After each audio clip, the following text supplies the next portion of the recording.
Welcome to TechQuest channel. This is for the Tech by Your Tech. In this video, we are going to discuss about mean corpuscular volume, red cell distribution width. Do you know the MCV and RDW can be used to early diagnosis for certain diseases and can be used as a prognosis of the treatment. Mean corpuscular volume is a number that describes the average size of RBC. Thus, a high MCV indicates RBCs are larger than normal or macrocytic, and low MCV is smaller than normal RBCs, microcytes.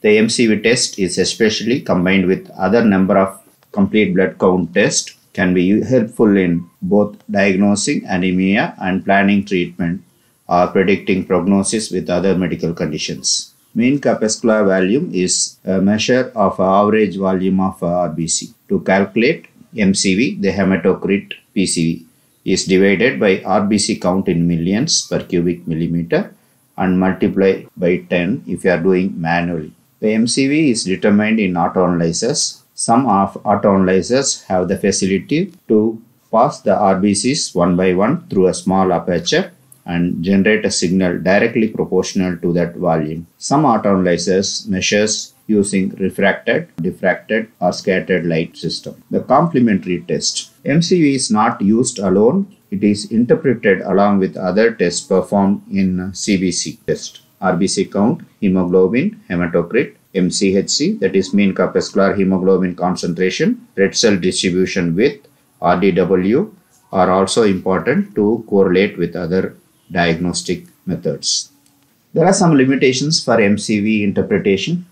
In post-transfusion, the mixed patient's own RBCs and transfused RBCs may give inaccurate results. MCV must be done before the blood transfusion. In mixed anemia, persons with more than one type of anemias like iron deficiency anemia causes microcytes, a low MCV, and folic acid deficiency anemia causes macrocytes, a high MCV. In this case, gives a normal MCV level. False positive results you can get in RBC clots such as with cold agglutinin diseases and conditions like paraproteinemias in multiple myeloma and amyloidosis, or when a person's blood sugar is very high, it causes RBC swelling. Low MCVs. Less than 70 femtoliter values are seen in iron deficiency anemia in thalassemias, and low values are seen in anemia in chronic diseases, sideroblastic anemia,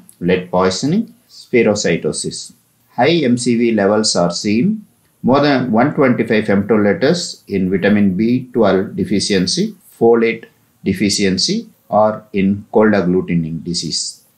MCV values are seen in liver diseases, alcoholism, hypothyroidism, some hemolytic anemias, cold agglutinin, myelodysplastic syndrome, and in aplastic anemia. MCV can be used in non-anemic conditions for prognosis and diagnosis, predicting mortality in esophageal cancers, prognosis of chronic kidney diseases, predict response to chemotherapy and radiation with rectal cancer, assessing conjunctive functions. Normal MCVs are also seen in abnormal conditions like a sudden and significant blood loss, a tumor, aplastic anemia, a blood infection. Red cell distribution width gives the variation in the size of RBCs. Higher RDW means there are more variations than the normally expected in the size. This value can help us to differentiate between anemias, especially when more than one type of anemia is present. It is a valuable test. It can predict iron deficiency anemia in pregnant women even before other parameters detect. It may also helpful in estimating heart disease or cancer risk. Limitations. Sample collected after blood transfusion, it will not accurately reflect the patient's RDW. The type of anticoagulant can give us a false report. Calculations. RDW may be reported as RDW standard deviation, that is RDW-SD, or coefficient of variation, that is RDW-CV. RDW-CV is more common. One standard deviation of RBC value divided by the MCV times 100 gives RDW-CV. Normal range is 11.8 to 15.6%, and the number often increases with the age. RDW SD.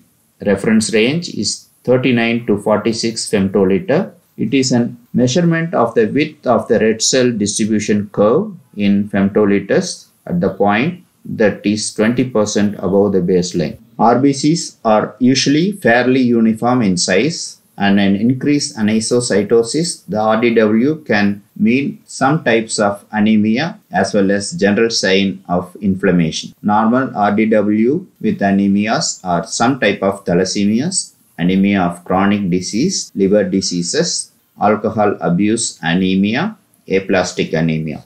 High RDW are seen in iron deficiency anemia, including early deficiency, vitamin B12, folate deficiency, mixed anemias, sickle cell disease, myelofibrosis, cold agglutinin disease.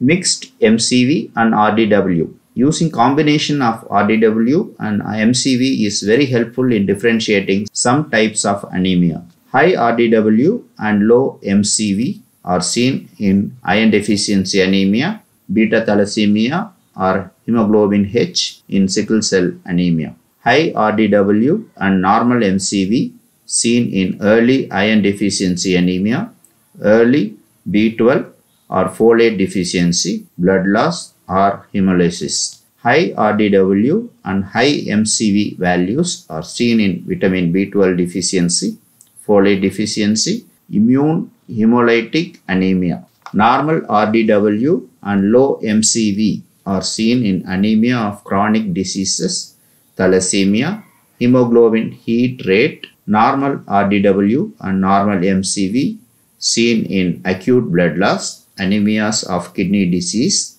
some abnormal hemoglobin or spherocytosis. Normal RDW and high MCV are seen in aplastic anemia, liver disease, alcohol abuse, chemotherapy, and in antiviral.